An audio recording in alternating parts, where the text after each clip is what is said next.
Are you fucking kidding me, dude? Of all games to be giving you this much trouble, I am amazed it's Uno of all things. Uh-huh. Fucking Uno? Yeah, like Pal World, nah, that was fine on your computer. Helldivers, great, no problem. Uh, Baldur's Farming Gate, Simulator, yeah, easy. no. Lethal Company, no problem. Project Zomboid, fine. He's got a list of mods on Project Zomboid, but Uno, Millions. fucking Uno is the one that gives you trouble. I'm re-downloading the fucking game. Yeah. Like this is actually a perfect segue into like the first thing I wanted to talk about today on the podcast, which by the way, Derek, we're recording. Um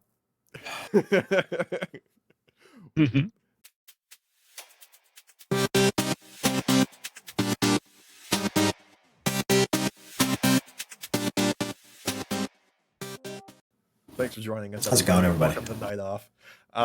But yeah, Dragon's Dogma 2 just launched, Ooh, and yeah. people are pissed because it started off with a lot of hype. People were looking forward to it, and it is just like abysmal on PC. So much so there was a little tidbit I read on the like Steam reviews about people basically committing genocide on the NPCs in order to get their frame rates up. Yeah, I've seen a little bit of this. I haven't played it. I do admit though, the character creations that I've seen, amazing. Absolutely amazing. I've seen quite I mean, what's his face? Nigel Thornberry. I've seen Nigel Thornberry. Dude, I Like, saw come on. Garfield. Garfield, yeah, dude. That's Dude. big.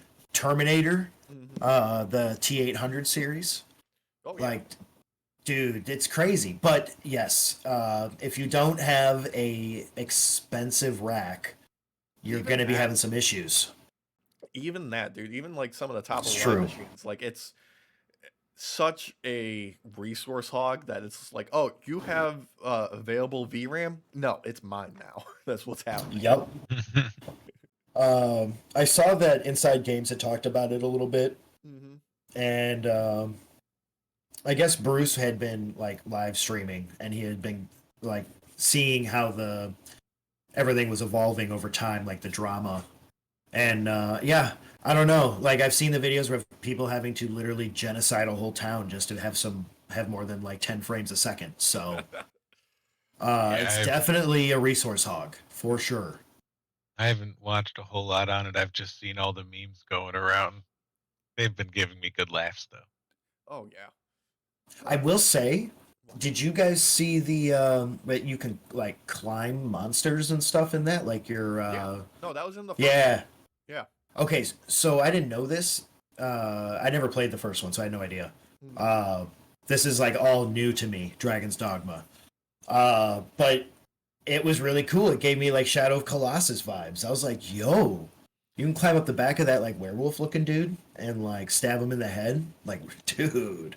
Have you seen So the the combat video looks cool. of the guy soloing a dragon and it's flying through the air and he is climbing on its belly to stab it in the heart repeatedly? That's so awesome. No, I have not That is seen It's that. pretty amazing. awesome. I'm gonna have to look that up. Yeah.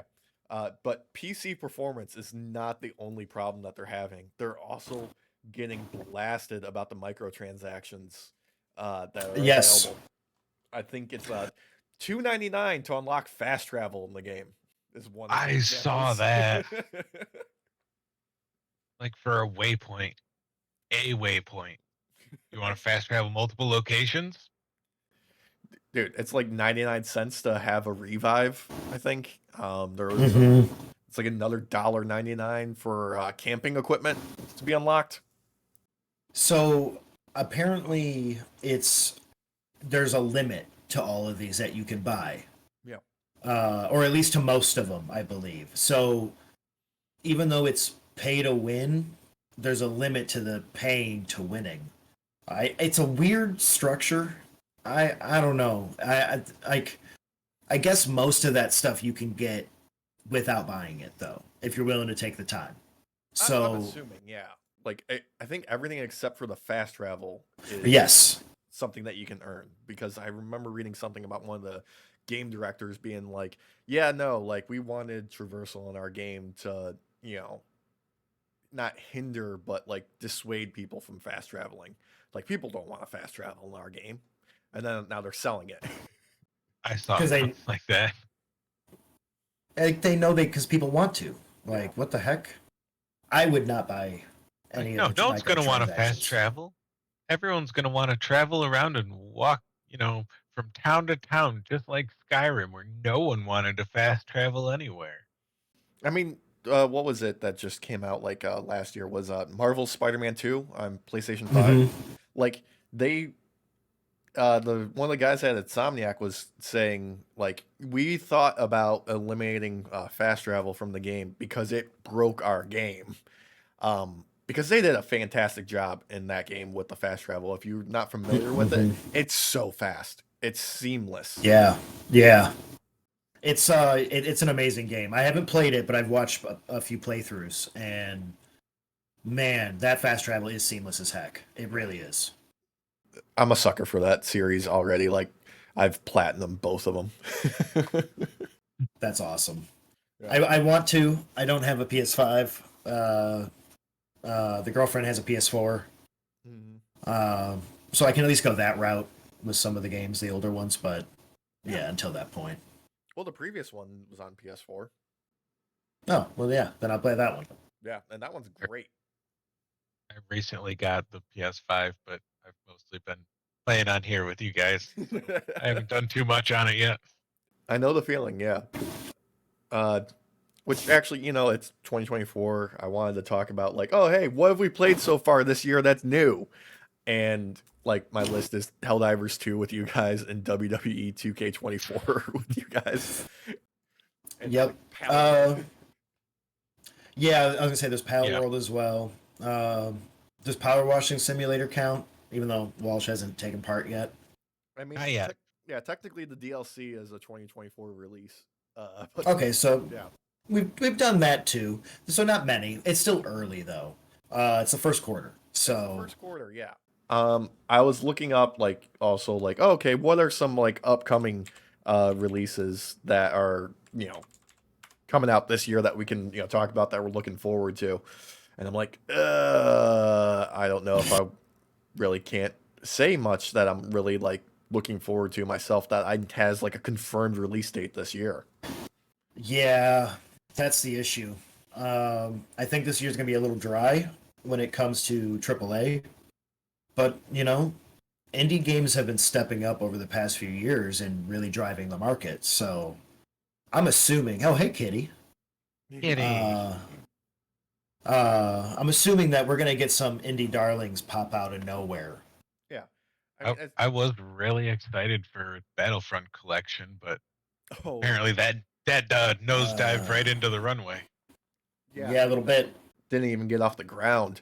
What was it that I read was like at launch time there was 100,000 players trying to get on, and there was 2 servers for 64 player matches. Yep. And I think I heard 3, but yeah, something ridiculously low. yeah, they How opened are you not more, ready for that? but it was still just terrible. And the glitches. The glitches. Like you could have just done an old port of the game. Yeah, and what's crazy is the team that did the the collection is also responsible for the newly released Tomb Raider collection of like 1 through 3.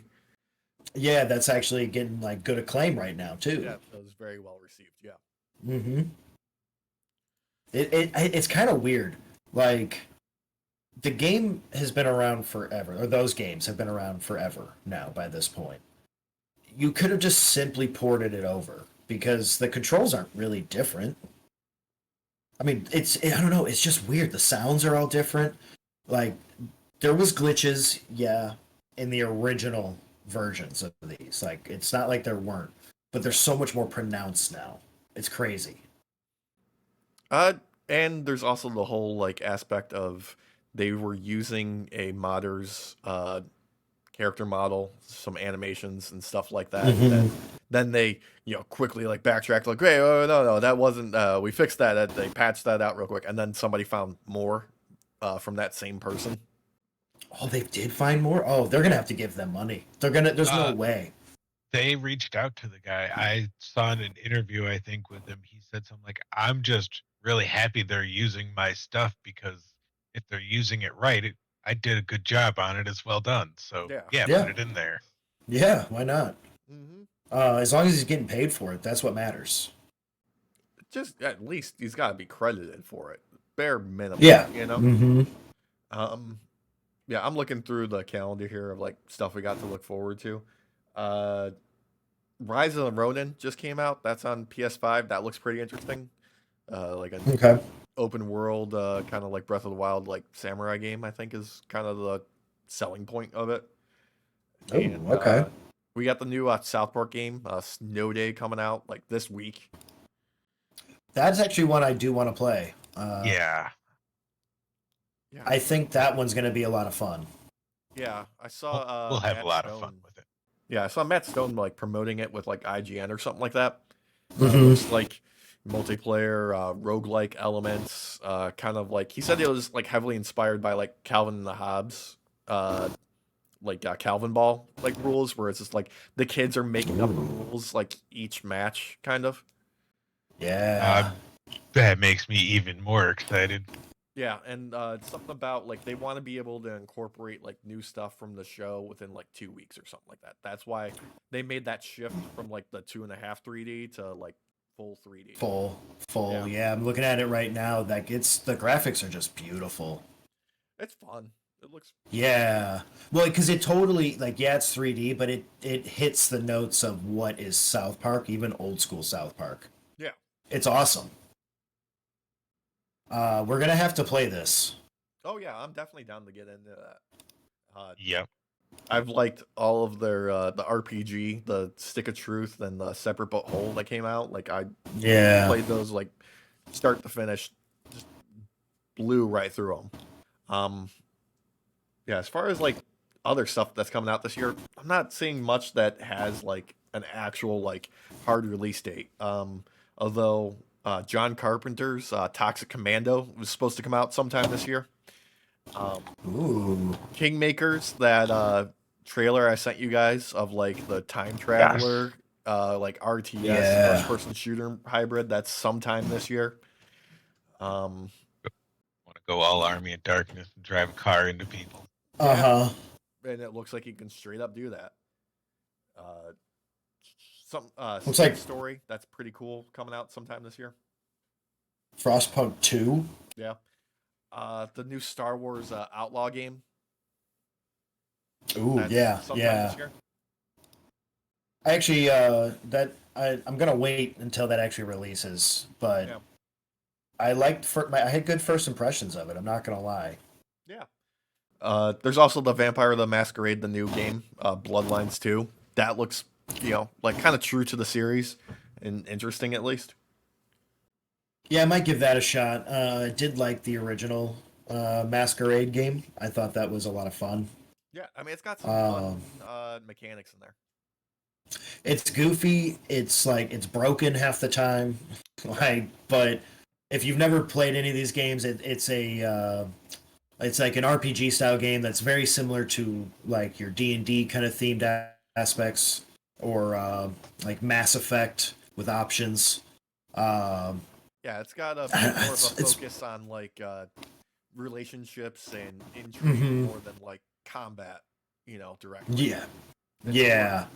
Yeah, it's more espionage. Political intrigue and Yeah. Hey, I got this club, I'll fix it.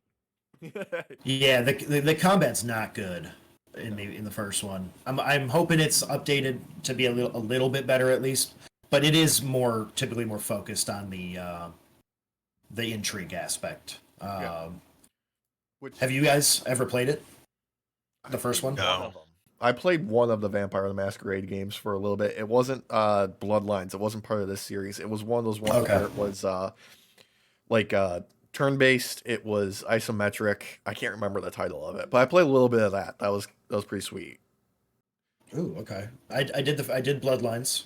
Mm-hmm. Mainly because I saw a YouTube video and I was like, well, I need to try that.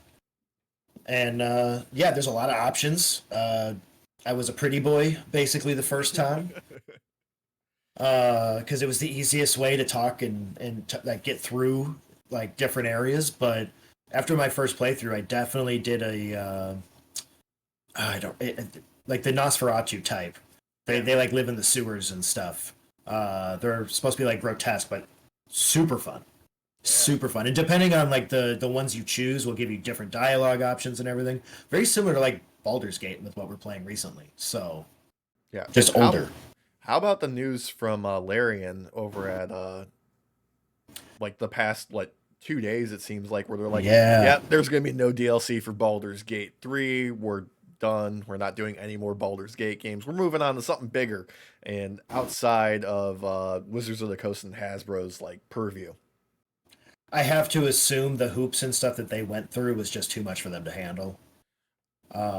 The game itself is amazing, so I'm not going to sit here. I'm not knocking the game. We've been playing it, and it's so much fun. So they've done a great job with this game.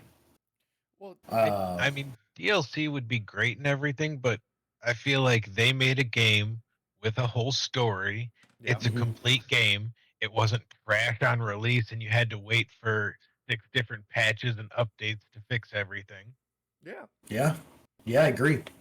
I don't know how you can continue like the story with that game just because there's so many permutations of what could happen at the end. Mm-hmm. As far as each individual character. Here's 30 different DLCs depending on what you did with one character. Yes, I was just gonna say the same thing. Like you're gonna need to have like almost tailor-suited DLCs or try and do package deals or something. It would be unbearable. I think I remember hearing like right after Baldur's Gate came out, the CEO was like, "Oh yeah, we've got our idea for the next thing. Like we're working on it." So I trust them. They've got a direction. They're going to go with it, and we see what comes out. Yeah, and they've got a great track record. Besides Baldur's Gate 3, they've gotten like every game that they've done, they've been very consistent where they're like, okay, we're executing this from start to finish. We've got an idea. The timeline is the timeline for how long it takes to make. We'll figure out the rest. Mm-hmm. Yeah, this is a very polished game. Well, I also feel like years in early access where it was just like the first act in the character creator. Yes. And it has problems. They've done patches. There's tweaks here and there, but damn if it's not a fun game and a good story. And I think it's important to note, like they are also committed to continually to support the game. Like they're not done with providing updates and providing patches and fixes as the needs arise. That's good. No, that's really good. I think it's a-okay with this not getting anything new other than fixes and such. I think sometimes you don't always need DLC. I think sometimes it ruins a story. With something like this, I feel like you're better off just moving on to the very next game. Yeah, let them do something new. Let them do something different. Mm-hmm. But if they do like a Mass Effect era type game, but Baldur's Gate, controls and engine behind it. So instead of Fantasy World, now we have Star World. Yeah, why not? Yeah. I'm all for it. Fuck, we're not getting Wild West. Or pair up with Paizo and go Starfinder. Like we're not doing D&D. We're doing a different RPG. Ooh, that would be great. I would be all for that. How about was it Daggerheart? Oh, the new jump on board. Yeah, the new crit roll. I haven't watched enough on that. Yeah. I've watched a few people play it. It now that it's out, it does seem like fun. I'm not gonna lie. There's a lot of setup for the initial. It's only out. It's still, hey, everybody play test the shit out of it and tell us what's wrong and how we can fix it. Yeah, like the print offs and everything are super helpful from what I've seen to get you started. Like pre-made custom or pre-made characters and the like to get you going, to get you into the swing of things. Yeah.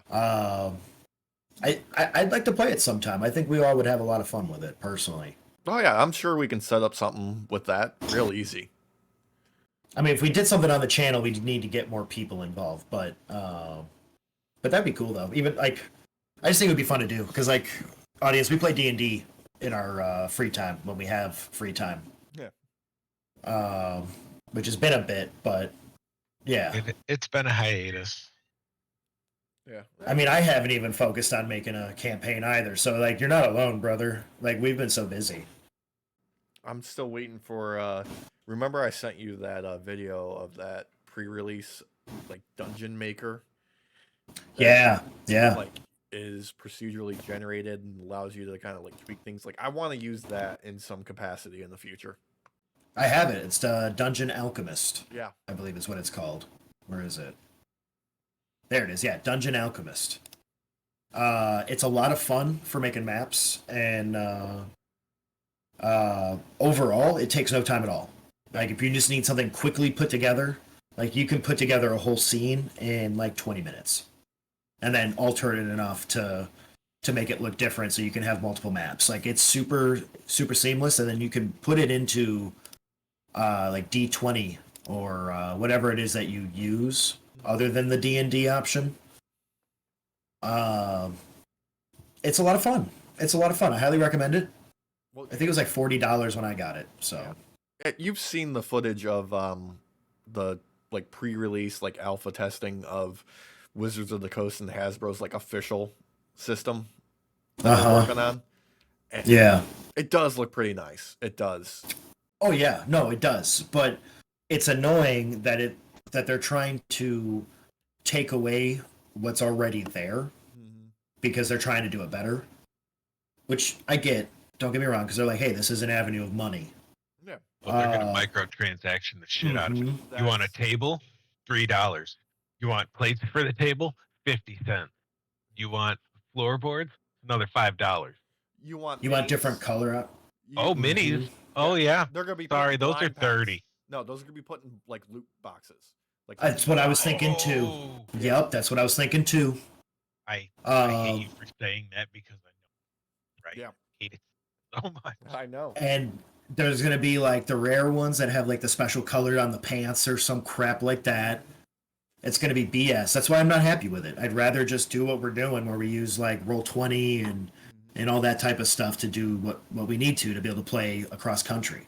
Yeah.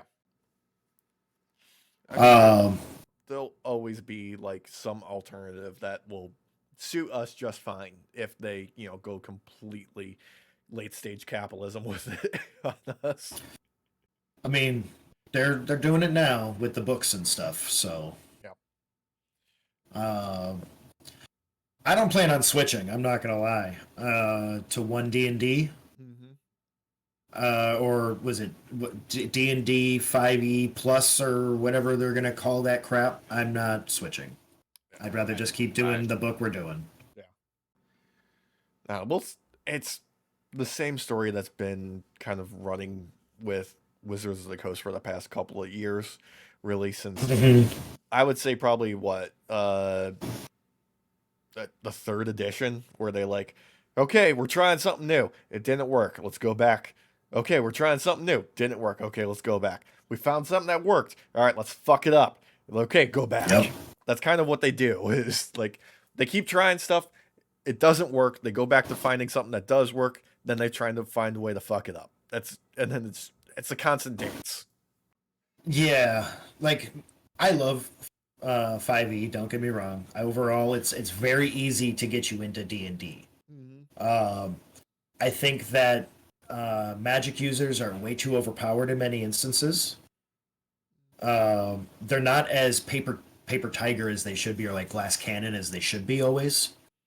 I know that when I played the Chaos Sorcerer, as glass cannon as I was still a powerhouse. It depends on how the game's run. We're all very generous. Yeah. Oh, you guys had a fight for the day. Take a rest. Not, oh yeah. Shit, this is our 5th battle today. We've short rested our hit dice away. We're just logging through. Yeah. It depending on the DM, it gets rough. If my DM ever watches this. Yeah, I think it's just because of the way that the magic system is handled in 5e that makes them a lot stronger. Especially if you go less of the attack type spells. and go more for like saving throws or the like, or buff spells. Yeah, playing more of a support class. Yeah, and I'm not against it. Like I think those classes are great, but when like I've seen some of the stuff they've been doing in 1D&D, and with some of the changes they've made to like Paladin and such, where Paladin, don't get me wrong, yes, can be very overpowered if done correctly, but your run of the mill Paladin that someone might end up playing for their first time is not going to be OP. They'll feel a little OP compared to some of their other buddies that are first time playing, but they're not going to be as OP as they could be because they're not used to the system yet. Whereas like a magic user, you're definitely running out there being like, yeah, I'm gonna fireball everything. I didn't ask how big the room was. Yeah, I mean, there's a bit of a power ramp, you know? Mm-hmm. Where, like, you start off pretty low in the beginning at the first couple of levels before you get really crazy spells that make it, obscene. Yeah, I know that 1D&D is trying to, like, with that aspect, they're trying to kind of rein it in more and make like more of your melee class, your non-magic users more fun to play, which is the upside to all of this, honestly. Because playing non-magic users is totally fun, but you got to make it fun for yourself more so than just having a bunch of stuff there for you already to do I've it. always had fun not playing a caster. I enjoy the martial Yeah. classes. I do. Same. Hunk buff cheat. Yeah, Hunk But is a legend, and I will forever keep him in my heart and memory. Like, but we're all creative types in many ways, so like we're used to the idea of like taking a character like this where it has like a basic attack and you make something awesome out of it. You know what I mean? Yeah. So playing a martial class can be super fun because like when you've played Rogue, Alex, I love when you play Rogue because you do crazy stuff. Even as like a half caster type Rogue, you do crazy stuff. It's awesome. I mean, I do enjoy doing something that's a little bit unexpected, but that's the point of D&D. It's to be as creative as you want to be, and like we have a very generous DM who's like, yeah, give it a shot, try it. Mm-hmm. Yeah, I mean, I highly recommend for people who are wanting to get into more of like a tabletop type of RPG, like this stuff. D&D 5e is an easy one to learn to get you into these type of systems. And if you're not like creative enough, or you don't feel creative enough in the beginning to like create your own world and stuff like that, there are plenty of avenues of free resources out there of people who have put together like entire arcs, campaigns, one shots Like that you one can. shot. Yeah. Mm-hmm. With all pre-made characters and stuff too. If like the people you are sitting down with also don't feel comfortable making a character. Yeah. It's a lot of fun. I highly recommend it. And most importantly, there's not a wrong way to really do it. Nope. There is. Nope. There absolutely is, but we'll not go into it. Yeah, no, I mean, it comes down to be an asshole. Well, yeah, there's that. Yeah, we're not talking about that guy at the table because yeah, the murder hobo. I feel like we've all experienced that guy where it's like I just couldn't play just cards with you. Yeah, mm-hmm. There's that guy and like every little like niche or genre of entertainment, media, or gaming. Like there's always that guy who always like wants to ruin everybody else's fun. Even politics. Yeah. Like, oh, you collapsed the cave on the whole party. What are you doing? Yeah. Like, yeah. I think it's okay or more okay if you are inadvertently that guy where you're like, oops, I accidentally threw a grenade in this hole and we're all dead now. Because I pressed the wrong button. Yeah. Or and buttons are causing an orbital strike on your friend. Yeah. You know, it's or calls in minefield around your buddies. Yeah, that guy. He also has a habit of shooting people in the dick. He does. I don't know who that is, though. Yeah, it's a mystery. It's a mystery. Yeah. Another mystery is this game that I just found out about that released in June called Undawn, starring Will Smith, apparently, that bombed. Huh. Well, I mean, that makes sense. Yeah. Like nobody heard about this game until like there was reports of it bombing. It came out in June. It's some survival RPG set in the zombie apocalypse. It looks like The Sims with guns and zombies. Straight up. What? Yeah. Like I dug a little bit into it. Like I pulled up the Steam page. I watched the trailer, which doesn't feature Will Smith. I only found like a couple of promotional images of Will Smith. That's it. And like the rest of it is just like it looks like a mobile game for a free-to-play game where you like play like Animal Crossing and there's a couple of zombies about. I just want to let you know, audience, if the actor, like the big name you paid for, is unwilling to do more than just like the super bare minimum of promotional material, they probably don't back your stuff. Don't play that game. I think the extent of it was he made a video for his YouTube page about it. Oh, I'm pretty sure this is totally just a mobile game. Happens to also be on Steam. Yeah. That's so awful. That's so awful.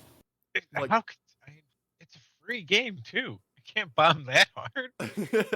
it can. Apparently, it had a pretty sizable budget, and it only had like I think peak player count was like 5,000. What was it called again? Undawn. Oh yeah, it's free. Yeah. I see no reference to Will Smith at all. I know, isn't that great? I think what? I think it was published by Tencent, which is why they're leaning even farther away from bigger budget games now. Level Infinite. No, I'm published. Yeah, publisher Level Infinite. Yeah, I think they're a subsidy of Tencent. Oh, okay, okay. Yeah. Yeah, but I mean, they just push stuff out. This looks like a weird 7 Days to Die clone. Yeah, a 7 Days to Die clone that doesn't have like any sort of like really much going on there as far as like actual zombie combat is concerned. It looks like the majority of the trailers you're spending time just decorating your base. Yeah. Oh my God. It's like Fortnite meets 7 Days to Die, or what's the other zombie game that came out on Xbox and stuff? State of Decay. State of Decay. Yeah. Thank you. I just want to point out, you should never have the last two things on the ask question. If I need customer support for Undawn, who do I contact? Immediately followed by, how do I uninstall Undawn from a PC? Yo. I love frequently asked questions. Oh God, that's so embarrassing. It's pretty bad, yeah. Dude, it's You know who I haven't seen at all yet in this preview? Will Smith. Yeah, Will Smith. Yeah. The Fresh Prince. Is it because he's too busy slapping Chris Rock or something? Nah, he's too busy hiding from his wife. Yeah, probably, while she's in her entanglements. Mm-hmm. I love this one review here from December 9th. It's recommended. They've got 25 hours on record. A lot better than The Day Before, which, if you're not familiar, The Day Before is the game that got delisted after about 3 days after it launched because it was so bad.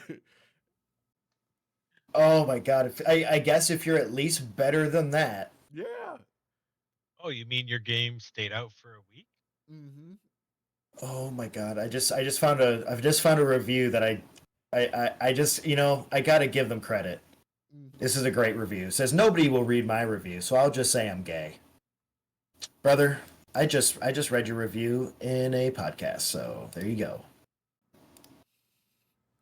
I mean, you know what? Support to him. Good for you for coming, Yep. bro. He also recommends the game, so I don't trust him. I like this one that is not recommended. It's got 0.2 hours on record of playing. It has Willard Smith as NPC. He kills zombies who talk about his wife.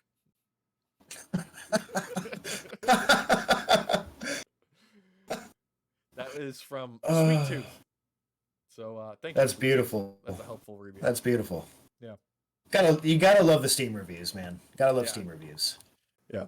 But I just wanted to draw attention to that because, like, I think it's hilarious that, like, That's this awesome. game, who knows what the I'm going to see if there's the available budget is anywhere. But I can tell you where it went. Free to play.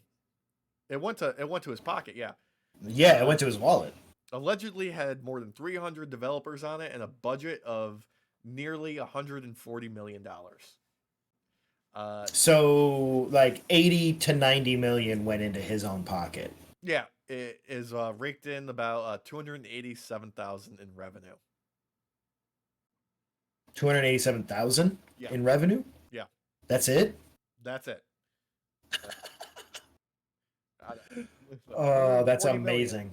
Yeah. That's amazing. I don't recommend playing that game. I don't recommend playing it whatsoever. I mean, it's free to play, dude. There's no harm in it. Just don't spend money on it. Even then, I think that's a waste of disk space. That just seems like a waste. But that's hilarious. Yeah. I thought you guys would get a kick out of that because nobody heard about it. Man.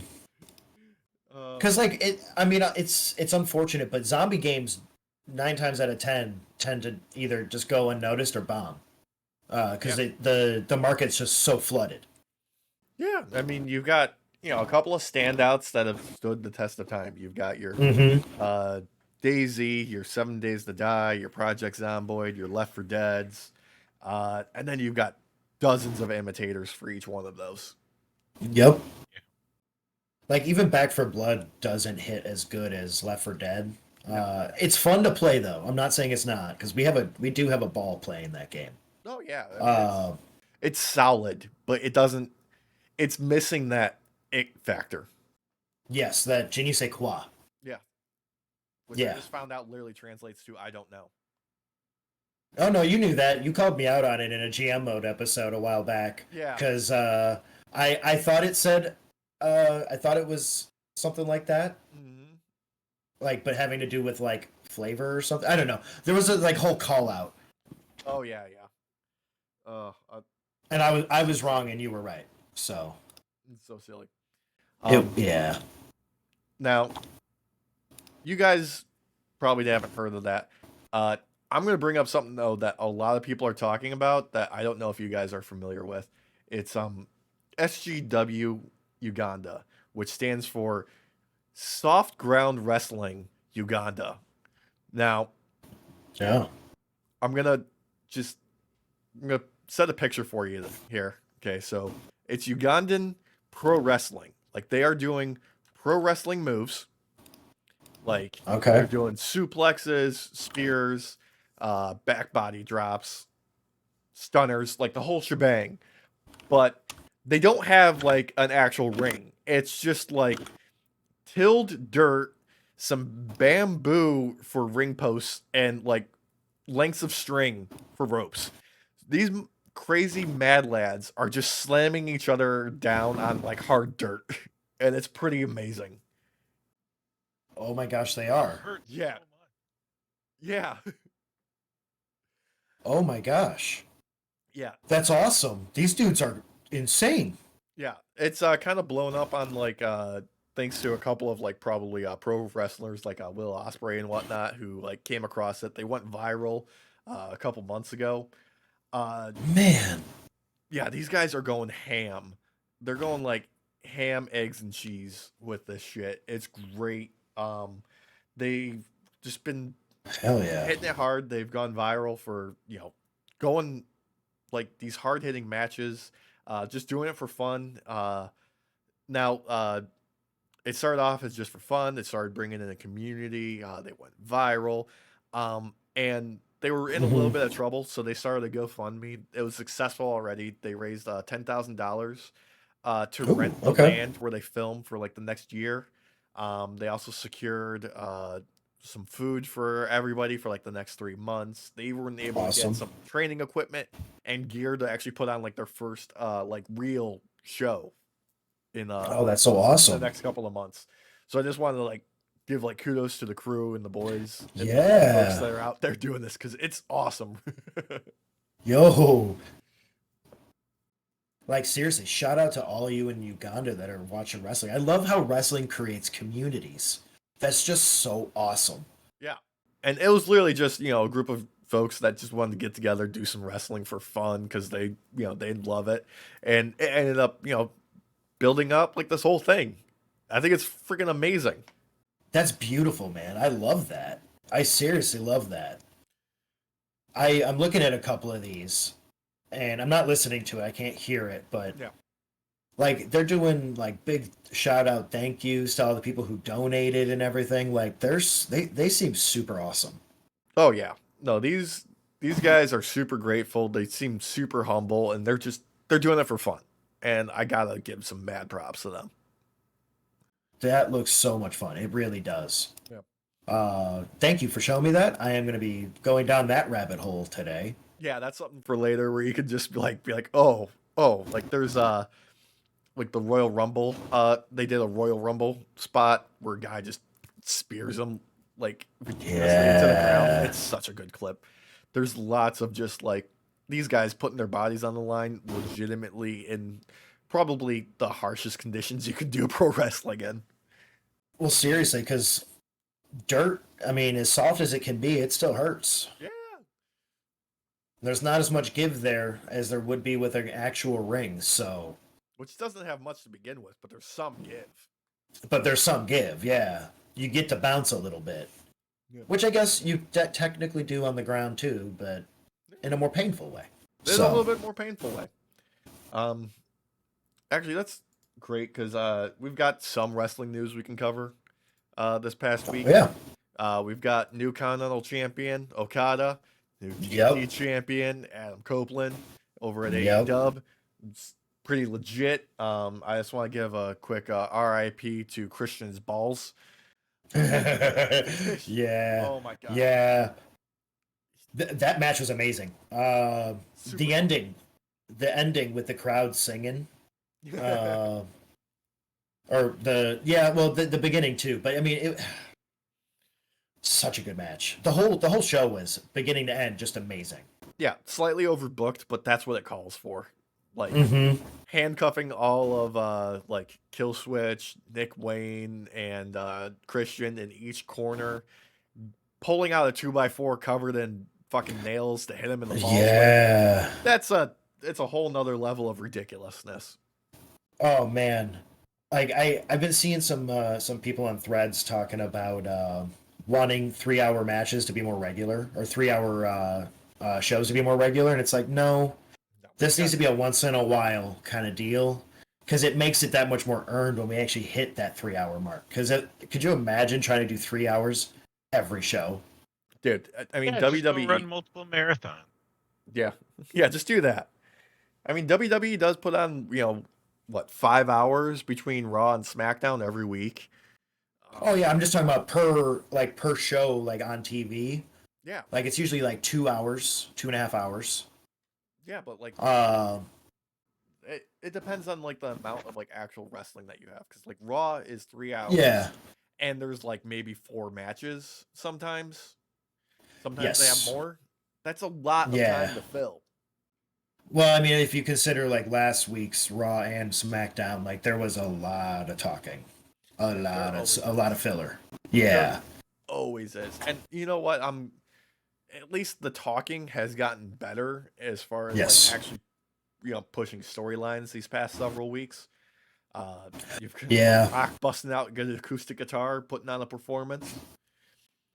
Yeah. What? Well, he's done it before. He did it back in the day. Yeah. I think that was that San Francisco? I think so. Yeah. Back in the day. God. That was when he was Hollywood Rock the first time. So, I feel like AEW has it streamlined right now. I don't think they need to do 3-hour shows every single time. No. Especially considering, I mean, they do film Rampage right after Dynamite every week, so that crowd is there for 3-hour shows, and you can tell when you're watching Rampage that they're getting exhausted, like they're getting tired out. Like there's only so much energy you can draw from a crowd for so long, Exactly. I mean, also shout out actually now that I think about it to Osprey. His mic game has gone up tenfold, man. Tenfold. Well, yeah, I mean, they didn't really let him do much mic work in because like New Japan is not heavy on promos. Like No. they're very focused on doing matches. Like you might get like an after match promo or like a press conference, but they don't do a lot of like in the ring stuff primarily. Yeah, I think Osprey's getting a shine right now, bruv. Gotta say, bruv. Hell yeah, bro. And that, Walsh, if you haven't checked any of this out, man, I highly recommend checking out Osprey over at AEW because even his debut as a full timer has been awesome, Yeah. just awesome. that dude's got Wembley main event written all over him. Yep. I feel like it'll be him and Okada, honestly. I could see that. I could see it more being whoever is the AEW like world champ at that time. Yeah, that too. Yeah. Whether that's Joe, whether that's Swerve, whether that becomes Okada too, who knows? Well, and Swerve's coming out and asking for another chance, and I think he deserves another chance personally. Oh yeah, he's phenomenal, and like whatever they want to do with him, as long as he's still being featured, I'm all for it. Mm-hmm. Speaking of people that we want to see featured, I miss Kenny. I'm gonna say it again. Yeah. I was gonna say I miss Kenny. Slight update on his health front with the diverticulitis. Mm-hmm. So still like no real like timeline for him coming back. They still haven't determined whether or not he's gonna need surgery. Okay. Okay. So he's got that going on. Health first, though. Yeah, he's been filling his time though with streaming on Twitch. He's been doing video games and he has been reviewing wrestling matches. Yes. And shout out to him. He apparently like his number one wrestler is Kurt Angle. He's the complete package. And I'm like, I can't argue with the dude. Kurt Angle's a machine.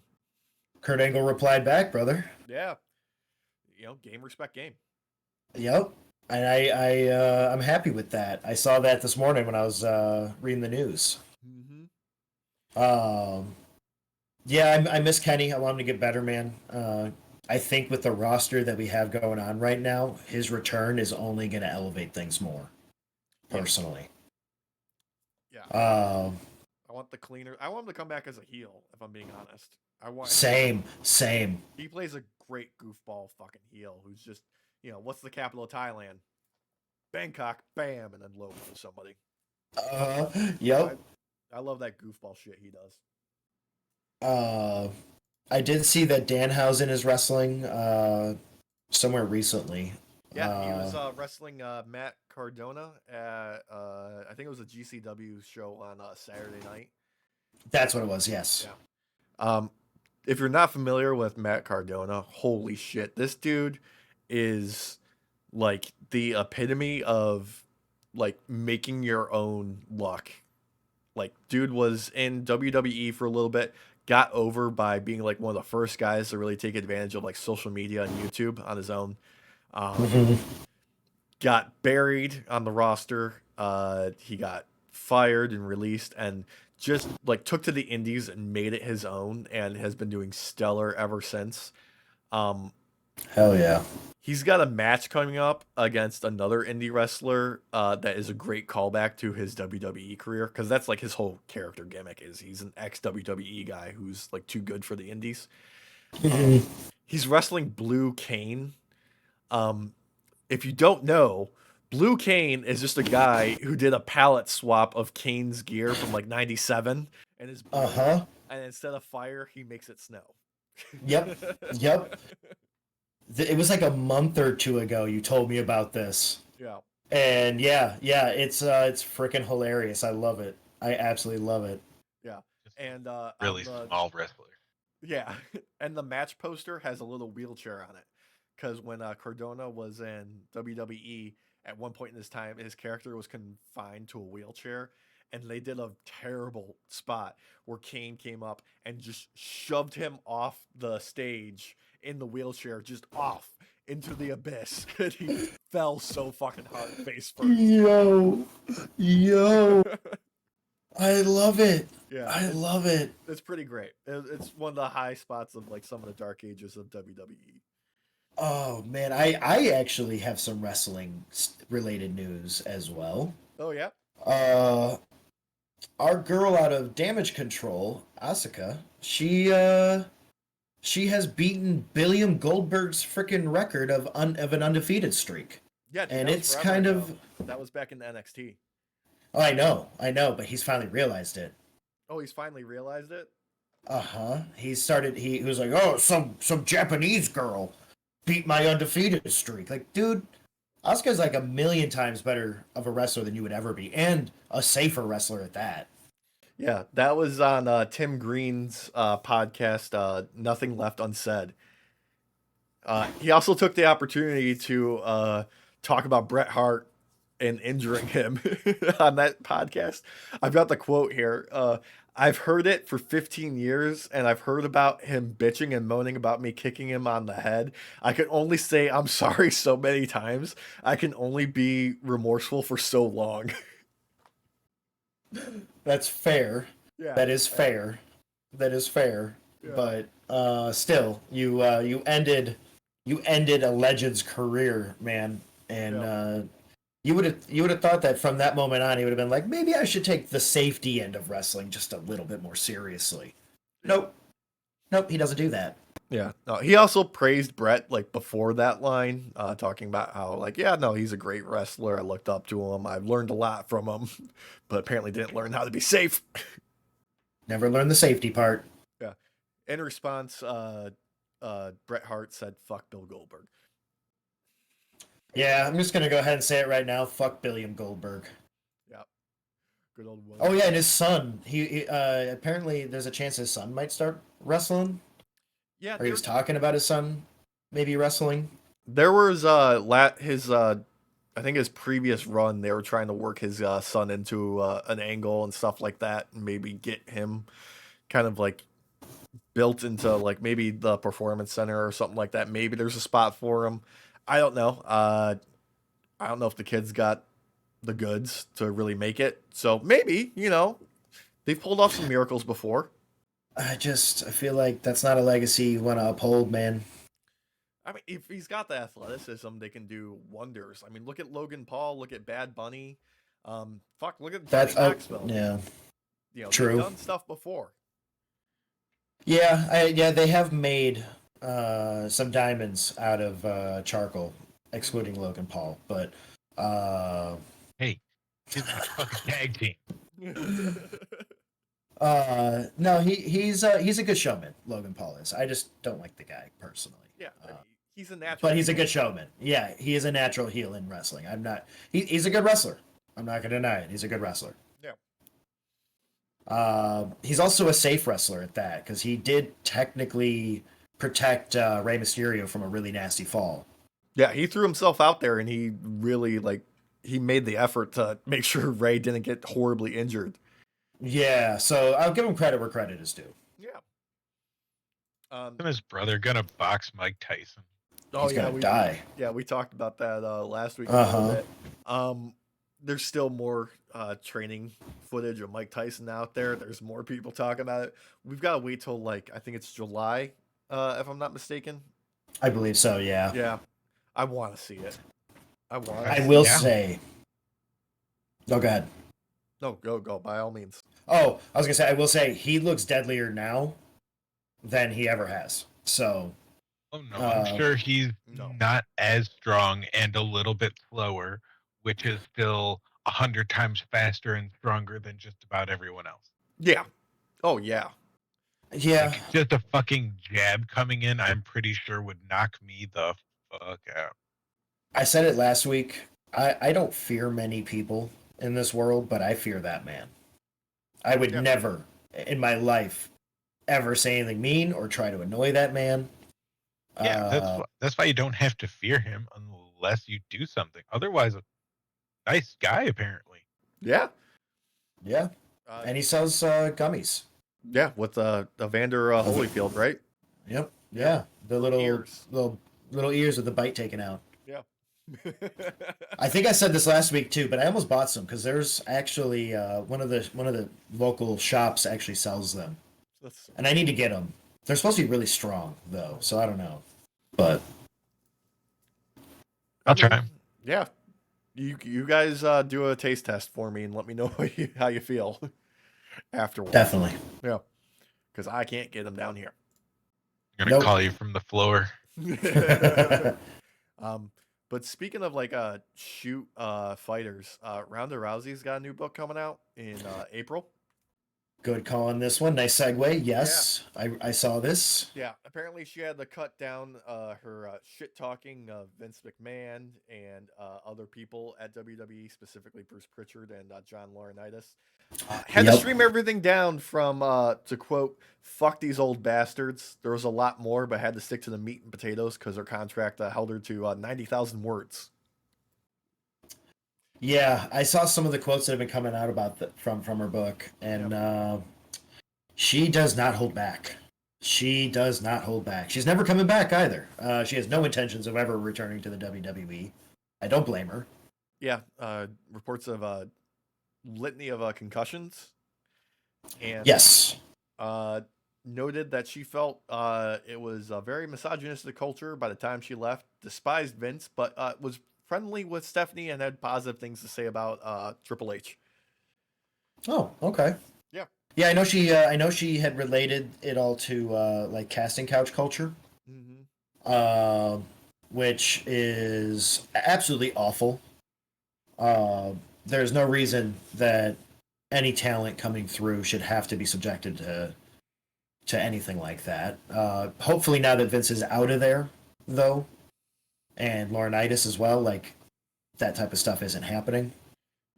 Yeah, reportedly Laurinaitis, as far as like the lawsuit goes, has waived his right to be subpoenaed. He's acknowledged it, and he's like, "You don't have to serve me the papers." Oh. Yeah. Okay. I know that Vince had pulled out more money yet again of his shares because the likelihood of how much he's going to have to pay is going to be exorbitant. As well it should be. Yes. Yep. Also, there's like reports that Brock Lesnar is possibly being returned back to the roster and all that, and brought back onto WWE 2K 24. I haven't seen anything confirming it, but I've seen a few accounts that are like talking about this subject all the time, bringing it up. Yeah. Have you guys seen anything to this? Nothing about that, no.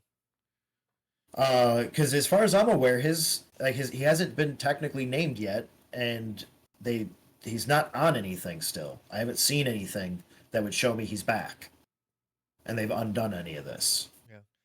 I do know that a couple of the unnamed WWE executives have now been named. Stephanie McMahon being one of them. Oh, yeah. Yeah. Yeah, I do remember that one, yeah. Yeah. We still don't know like the extent of what they knew, other than like Vince had a personal relationship with the victim. Yeah.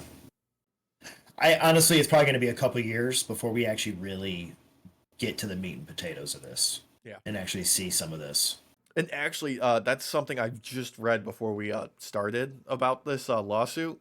The Westboro Baptist Church has decided to protest upcoming WWE shows in response to the lawsuit and Vince McMahon, and because of not agreeing with WWE, apparently. So, apparently the Westboro Baptist Church is still a thing. I'm not surprised they would protest someone doing the right thing. I'm just surprised they're still fucking around. Yeah. Yeah. Right? I was shocked. Like, I could have sworn, like, inbreeding, like, did that family in already. I mean, there's like 20 members of that family still alive, I think. That's insane, man. That's insane. I know that one of the girls, like, she had to escape. I remember that coming out a few years back. Yeah. But yeah, I'm surprised that family's still around spreading hate. That's insane. They shouldn't be, but it is what it is. But let's before we head out, I want to turn our attention to something actually fun that's in the horizon for the wrestling industry. So the Motor City Machine Guns contract with TNA is almost up. Now, Yes. for people that don't know, that never paid attention to TNA, the Motor City Machine Guns is it's Chris Sabin and Alex Shelley. They are one of the most influential modern day tag teams of all time. Yes, I agree. Especially for people that are still working. They've made like, I think, one, maybe two appearances on like AEW television. I think they did some stuff way back in the day for like WWE. But yeah, this is a big shakeup, and like the current like landscape of TNA is shaky right now. Yeah. So we'll Quite a see. few of the talent has walked out recently because of contracts ending. Yeah, and there was like I think it was Barnett who recently asked for his release and was denied by TNA. So they like, Oh, I didn't know that. yeah, so it might have been him. It might have been somebody else. But Okay. yeah, there's stuff going on at TNA that makes it like, oh, everything's shifting, like the sand is moving beneath everybody's feet. But Motor City Machine Guns, like I think the first of next month is April 1st is like their last official day. They've already filmed their pre-taped last show with TNA. They did a send off with them. So they definitely, they're not coming back to TNA. They are going to be free agents soon, and seeing where they land it's a huge possibility for whatever like tag team division picks them up. Those guys are magic in the ring. I think it would be smart for WWE to try and snag them because they do have a stronger tag team like focus than they used to have back in the day, or for a while, I should say. It would be a healthy spot. There's a lot of great teams, like Street Profits would be a great matchup. I love the Street Profits, man. Same. They're going to be at WrestleMania 40, by the way. Yeah. Tag team ladder match, right? Yeah, tag team ladder matches. So that's going to be awesome. They deserve it, man. Oh no, they deserve ladder matches. Yeah. Oh yeah. Yeah. Oh man. Well, there's a difference. Yeah, there's a difference. There's real people here, okay? Yeah. They're not the AI in 2K24 where they're just gonna forget how to play the game. Are you sure? Go for the submission. Go for the pin. The belts are right there. No, go for the pin. Oh man. But yeah, I think WWE would be a great spot for them to start their next project. Yeah. But I mean, AEW has great tag team stuff too. They've got a great focus on tag teams right now. They've got the tag team tournament for the vacant titles happening right now. Yep. It'd be a great time to jump in. They might not get a chance to win it, but for them to pop in and make their names known right off the bat in the tournament would be awesome. Yeah, I think all the participants have been like announced, but like as far as like, my booking right now is the Bucks take the tournament through like some heel EVP shenanigans and take the titles, and then like I think that'd be a great feud for them to start off right off the bat. Would be Bucks versus MCM. That'd be great. Yeah, I agree with that. I think it would be a nice way to get people interested in the titles now that Sting is retired. Yeah, and it'd be a great like introduction for them to the roster and for people that aren't familiar with their work, Yep, I agree. I think those two would be the main two right now, especially for getting seen. Yeah. Otherwise, maybe AAA. Like AAA, like it's pretty decent when it comes to tag teams. Yeah. And they have a good working affiliation with AEW, so it's just another way to get into there. Yeah. Alternatively, there's CMLL or... Yep. I mean, let's face it, New Japan could use an infusion of talent right now. True. Actually, yeah, because even without Okada and stuff, they're still losing talent right now. So... but hey... Yeah, Their working relationship with AEW has gotten better since what's his nuts left Stardom. So now we're actually getting some female Japanese wrestlers over to AEW. Yeah, yeah. That's one of the things I really like about AEW is, hey, Katie. I really like trying to get into shit. the working together, like the camaraderie between uh, territories again. Yeah. Like it's like that like 70s kind of early 80s kind of vibe of wrestling where everybody's kind of they're doing their own promotions and all that, but they're all kind of intertwined in some way. You're seeing talent jump around. It's pretty fun. It's pretty fun. It's a good kind of like environment that's conducive to like a natural flow with wrestling where like you can go to a territory or a specific, show. You can work there for a while till it starts to feel a little stale, and then you can move on to another one and, like refresh everything. I like that. Yep. I do too. Not only that, I think it allows these wrestlers to gain more skills. Yeah. Like you're hopping around, you're getting to you get to perform with other talent. You're inevitably going to learn a few things from someone. So, it's just good. Yeah. Not only that, you get to see different styles and learn different styles of wrestling. Because like WWE is mainly like body wrestling, and like AEW has a nice mix, but like you go to like CMLL and all that, like you're getting a lot of high flyers, you're getting a lot of specialists. There's a lot of talent out there to see, and it's awesome the working relationship that's going on lately through AEW and a lot of these other promotions. I just love it. Even WWE is getting into it. What's her name? Shayna Baszler. She's gonna be at Bloodsport coming up soon. Oh, really? Yeah. Kumite? Yeah, the Kumite. Kumite. Yeah, brother. Kumite. Let me look at the dates here. It's GCW's Bloodsport, Hushi Wrestling, Masha Slamovich, and that's Nice name. Yeah, April 4th. Ooh, okay. Philly, yeah. Josh Barnett's Bloodsport. It's pretty sweet. Apparently, there's also going to be some other WWE talent that's going to be on the show, but that hasn't been confirmed. Oh, okay. Okay. We might get Jean-Claude Van Damme. Who knows? I would love Hooray! that. I was just wondering. I was just wondering about it. Oh, that'd be great. Yeah. But yeah, I highly recommend checking out some of these other territories, promotions and such, because you're going to get quite a different styles of wrestling and different ways that shows are put on. Yeah. That is just tons of fun.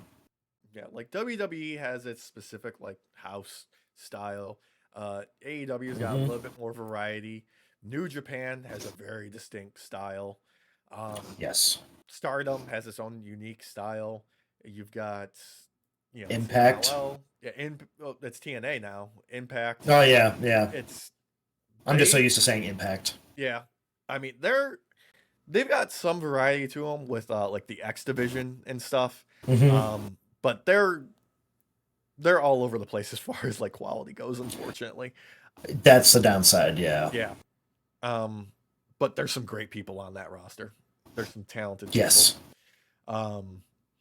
And then of course, you've got the Luchadors down south with CML and AAA. You've got GCW if you really want to be just, an outlaw mud show, because that's what that stuff is sometimes. They're wild. I still want to check out the Ugandan one later.